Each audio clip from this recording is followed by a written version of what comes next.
Imagine for a second, you're trying to understand a massive, bustling city, like New York or Tokyo. Okay, I'm picturing it. Right, but the only way you're allowed to study this city is by taking all its residents, throwing them into a giant blender, and, analyzing the resulting human smoothie. Wow. Gross. But go on. So you would know exactly what kinds of people live there, right? Like how many teachers, how many bankers, how many artists, but you'd have absolutely no idea how they interacted. Yeah, you'd have an inventory, but zero context. Exactly. You wouldn't know who lived next door to whom, or where the financial district ended and the artsy neighborhoods began. And in biology, context is everything. A cell doesn't just function based on what's written in its DNA. It functions based on the signals it's getting from its neighbors. Which is wild when you think about it, because for a long time, that blender approach was basically how we studied human tissue. Yeah, bulk RNA sequencing. You mash up a tumor, sequence it, and just get an average. Right. But today, we are looking at a completely different map. Welcome to the deep dive, by the way. Today, we are unpacking a newly published paper from Nature Communications. It's a fascinating one. It introduces a computational framework called scNiche. Yeah, scNiche. It's designed for spatial omics data. And our mission today, for you listening, is to exhaustively unpack exactly how this works. We're going through every algorithmic gear, every biological detail. We really want to understand how a cell's physical neighborhood actually dictates its destiny, especially in complex diseases like triple-negative breast cancer and liver failure. Okay, let's unpack this. To really appreciate what scNiche does, we need to understand the bottleneck it's trying to solve. Right. So spatial omics is the technology that actually gives us these single-cell resolution maps. It's like finally getting a high-definition satellite map of our cellular New York City. You can see every single cell and exactly where it's parked. Exactly. But just handing someone a satellite map doesn't mean they understand, the socioeconomics of the city. You need a way to interpret what those zones actually mean. And that is a massive computational challenge. The data is incredibly dense. Before scNiche, scientists built algorithms with names like HMRF or Bayes space. DRSC was another one, right? Yeah, DRSC2. They tried to group these cells into functional neighborhoods, or what we call a cell niche. But those early methods had a fatal flaw built right into their math. A fatal flaw. Yeah, they relied heavily on something called the Potts model. Okay, wait, let's break that down. What is the Potts model actually assuming about biology? It assumes that physically close cells should have the exact same label. It forces a neighborhood to have completely homogeneous gene expression. Wait, so it assumes everyone in a given neighborhood acts and looks identical? Yes. Mathematically, it looks at a cluster of cells and says, you're all touching, so I'm modeling your gene expression using the exact same statistical distribution. That's like looking at the financial district and assuming every single person walking down the street is a banker in a suit. What about the barista making their coffee? Or the courier delivering the mail? They're in the exact same niche, but their behavior is totally different. That analogy is perfect. Because of that rigid mathematical assumption, those older algorithms fundamentally failed. They couldn't capture the heterogeneity of different cell types living in the same niche. So if the algorithm saw a barista surrounded by bankers, it would either misclassify the barista as a banker or it would just break the neighborhood apart completely. Newer methods, like BOASIS or SEGP, tried to fix this. Did they work? Only somewhat.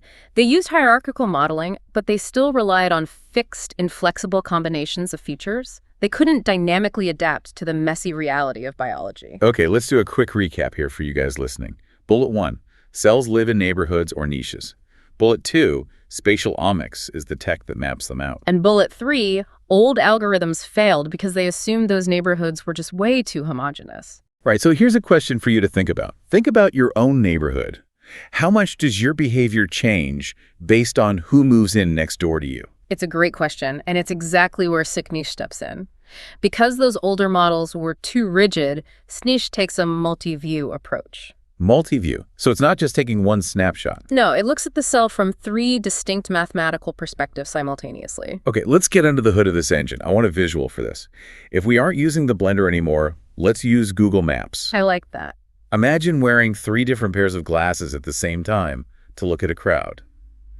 What are these 3 views? The first view is the molecular profile of the cell itself. In your Google Maps analogy, this is Street View. Street view. Got it. So I'm looking at the front door of a specific house. Exactly. You're seeing its unique architecture. Biologically, you're asking, what genes is this specific cell expressing right now? Okay, so that's the individual. What's the second view? The second view is the molecular profile of the cell's immediate neighbors. This is satellite view. You zoom out slightly to see the block. So I'm not just looking at the house, I'm looking at the activity around it. Right. Biologically, it's asking, what are the cells touching me doing? Makes sense. And the third view? The third view is the broader cellular composition of the neighborhood. This is the zoning map. The zoning map. So ignoring the individual houses for a second. Yes. It ignores individual gene expression and just looks at categories. Like, are we in a heavily commercial zone, residential, industrial? So in biology, that means what is the overall ratio of immune cells to structural cells to tumor cells in this area? Exactly. But having 3 separate maps sounds like a nightmare to process, right? Yeah, how does the algorithm combine these without just blending them back into a smoothie? This is where the math gets genuinely elegant. scNiche uses an MGAE, which stands for Multiple Graph Autoencoder. Autoencoder. Let's define that. It's a type of neural network. It's designed to compress incredibly complex data down into its most essential features. We call that the latent space. And then it tries to reconstruct it. So it's basically taking a massive high-res image, compressing it into a tiny JPEG so it's easier for the computer to handle, but making sure the important details are kept. Precisely. But here, the data isn't an image, it's a mathematical graph. The nodes are the cells, and the edges, the lines connecting them, represent physical proximity. Okay, so cells that are close together are connected by these lines. Right. And the MGAE builds a separate compressed graph for each of those 3 Google Maps views. It keeps the street view, satellite view, and zoning map completely separate at first. Wait, why keep them separate? Why not just mash the data points together right from the start? Because if you mix them too early, the dominant data drowns out the subtle data. Give me an example. Say a cell is surrounded by aggressive tumor cells. The satellite view is screaming cancer. But the street view shows this specific cell is actually just an exhausted immune cell. Oh, so if you blend that too early, the algorithm just labels the whole thing a tumor. Exactly. Keeping them separate preserves that complementary information. What's fascinating here is how it doesn't just mash data together. Okay, so we have 3 highly compressed separate graphs. How do they eventually talk to each other? That is the job of the Graph Fusion Network, or GFN. The GFN looks at all 3 graphs and captures the relationships between them. So it weaves them together. Yes, into what they call a consensus graph. It creates a global node relationship. But scNiche applies one final layer of polish called Multi-view mutual information maximization. Let's unpack that. It sounds like a signal-to-noise filter. That's a really good way to think of it. In information theory, mutual information measures how much knowing one variable tells you about another. Like if the sky is dark and cloudy, that gives you high mutual information that it's going to rain. Exactly. The MMI module actively boosts the mathematical similarity between neighboring samples to make them more clustering friendly. So if 2 cells are acting similarly in Street View, the MMIM forces their fused profiles to group closer together. Right.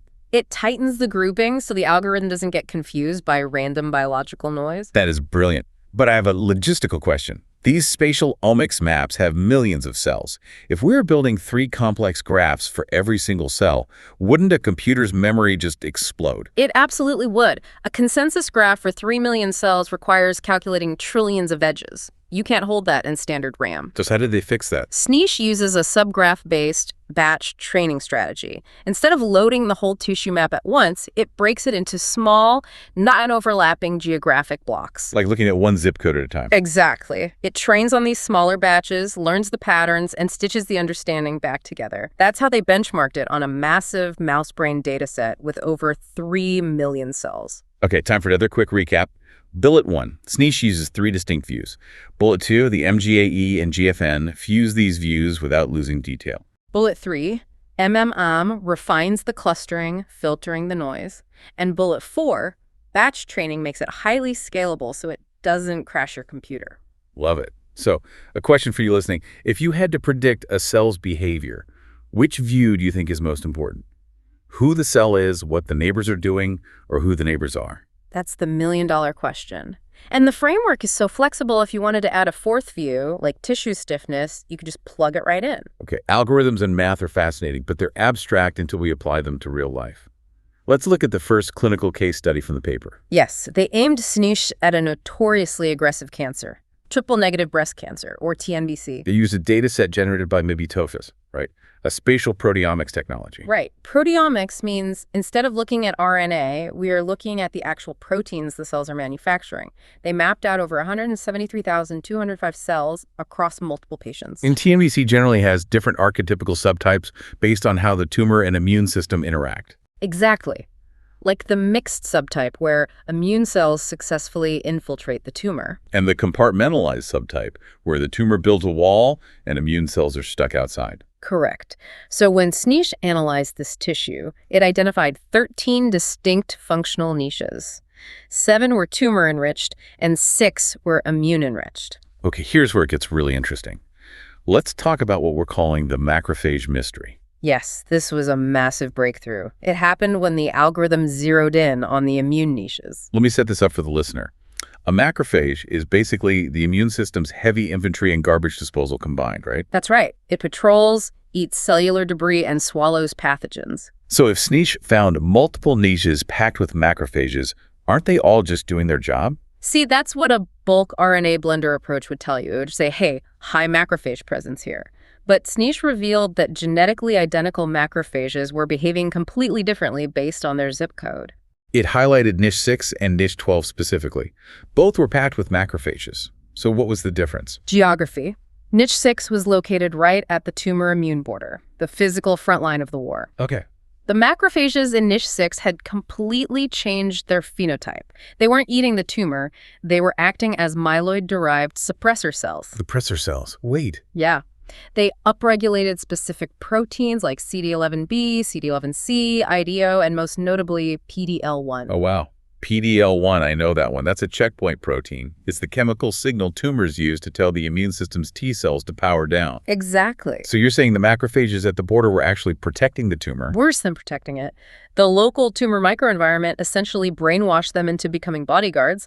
The tumor forces them to deploy PD-L1 to shut down the rest of the immune system. That is terrifying. Yeah. But incredible to actually map out. What about the other area, niche 12? Niche 12 macrophages were deeper inside the tumor, away from that boundary layer, and they did not express those suppressor markers. Even though they are the exact same type of cell? Identical cell types by lineage, but their physical location completely altered their identity and their allegiance. So the tumor boundary is basically an active corruption zone.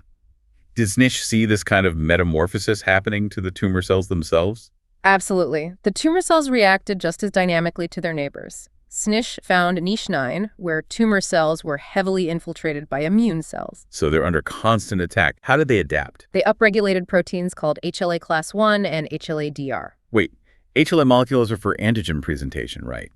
It's how a cell waves a flag saying, hey, look at what's inside me. Why would a tumor cell wave a flag? It usually doesn't want to. Right. But the intense inflammatory signals from the surrounding immune cells physically force the tumor cells to increase this presentation. It's a sign of a highly embattled neighborhood. Exactly. But then look at niche 3. Here, the tumor cells weren't surrounded by immune cells. They were surrounded by stromal cells, the structural connective tissue. Let me guess. If they're next to structural cells, they start mimicking them so they can escape. You are spot on. In niche 3, the tumor cells heavily expressed SMA and vimentin. Vimentin. That is a crucial marker for mobility. It helps cells detach from their anchors and physically move. Yes. When tumor cells express SMA and vimentin, it indicates they are transitioning to detach, invade surrounding tissue, and metastasize. Which is associated with highly aggressive cancer and a terrible prognosis. Right. So treating a tumor as one big monolithic thing is functionally useless. You can't treat the escaping cells in niche 3 the exact same way you treat the embattled cells in niche 9. Even though they are part of the exact same tumor, this proves that physical location alters protein expression. Okay, recap time. Bullet 1, TNBC has mixed and compartmentalized subtypes. Bullet 2, scNiche found 13 niches. And bullet 3, identical cell types act completely differently based on their specific niche, like the brainwashed macrophages. So here's a question for you. Knowing that cancer cells change their armor based on their neighbors, how might this change the way we design targeted cancer therapies? We have to dismantle the communication lines of the niche itself, not just target the bad actors. Exactly. But their researchers didn't stop at cancer, did they? No, to truly validate scNiche, they had to prove it could map healthy tissue too and track how a disease alters that map. So for the second clinical case, they looked at the mouse liver. They used a spatial transcriptomics dataset called scScope for this one, right? Over 37,500 cells. Yes. Comparing normal, healthy livers to a specific disease model. Mice engineered to have early onset liver failure. Induced by excessive mTORC1 signaling. We'll get to that in a second. But first, what does a healthy liver look like on this map? A healthy liver is a masterpiece of spatial organization. Think of the tissue as a series of microscopic hexagons called lobules. Okay, hexagon. Blood flows from the outside edges of the hexagon, the portal nodes, inward toward the center, the central vein. So as blood flows inward, the liver cells perform different jobs depending on where they sit on that riverbank. Exactly. We call this zonation. scNiche perfectly mapped 7 consecutive niches along this blood flow path. What's happening near the central vein where the blood exits? It found cells heavily expressing genes like CYP2E1 and GULO. CYP2E1 is crucial for metabolizing drugs and clearing toxins. The central vein is the ultimate filtration checkpoint. And as you move upstream toward the portal node? The gene expression flips, toxin clean genes shut down, and genes like S1 and ALB kick into high gear. S1 is for amino acid metabolism and energy production, right? Yes, which makes sense because the portal node is where nutrient-rich blood from digestion first arrives. Oh, and it also matched non-monotonic genes like HAMP and HAMP2 that peak right in the middle layers. So that's the baseline. 7 perfectly organized neighborhoods with specific jobs based on geography. But what happens when you introduce that excessive mTORC1 signaling? Well, hyperactive mTORC1 pushes cells to exhaustion. It leads to massive inflammation and fibrosis, essentially liver failure. Hitting the gas pedal on cell division until the organ burns out. Exactly. And when scNiche looked at these failing livers, it didn't just see general damage. It saw the creation of entirely new, highly specific injury niches. The disease actually built its own neighborhood. Yes. Niche 4, 9, and 7. And it mapped the specific battalions fighting the disease. Like what? It found inflamed macrophages expressing CD74, injured hepatocytes pumping out SAW1 and SAW2, but most critically, activated hepatic stellate cells, or HSCAs. Stellate cells. Those normally just quietly store vitamin A, right? Right. But when activated by injury, they become the main engines of liver scarring. scNiche saw them expressing ACT2 and pumping out massive amounts of collagens, physically building the scar tissue that chokes the organ. Wow. But here is the most profound discovery. The disease doesn't just damage cells in place, it causes a complete spatial remodeling of the organ's healthy geography. What do you mean? Does the physical map change? Yes. Remember healthy niche 1 by the portal node where energy production happens? Yeah, the AS1 genes. In diseased livers, niche 1 is completely wiped out and replaced by a new neighborhood designated as niche 10. Wait, did new cells migrate there, or did the existing cells just fundamentally change? The existing cells changed. Due to mTORC1 stress, they abandoned their energy jobs and upregulated totally different genes, like GPX3 for oxidative stress and CTSL and CYP17A1, which actively drive more fibrosis. The entire zone was biologically rewritten to adapt to the failure. Exactly. The local environment forced a massive identity shift. Okay, let's do our final recap. Bullet 1.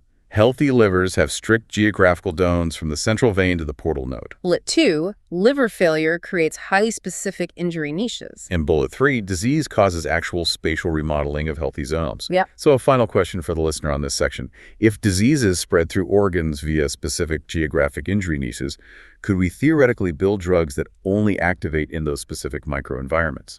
That is the holy grail. Drugs that circulate harmlessly but chemically activate the second they enter niche 10, and scNiche is providing the exact coordinates to design those therapies. So what does this all mean?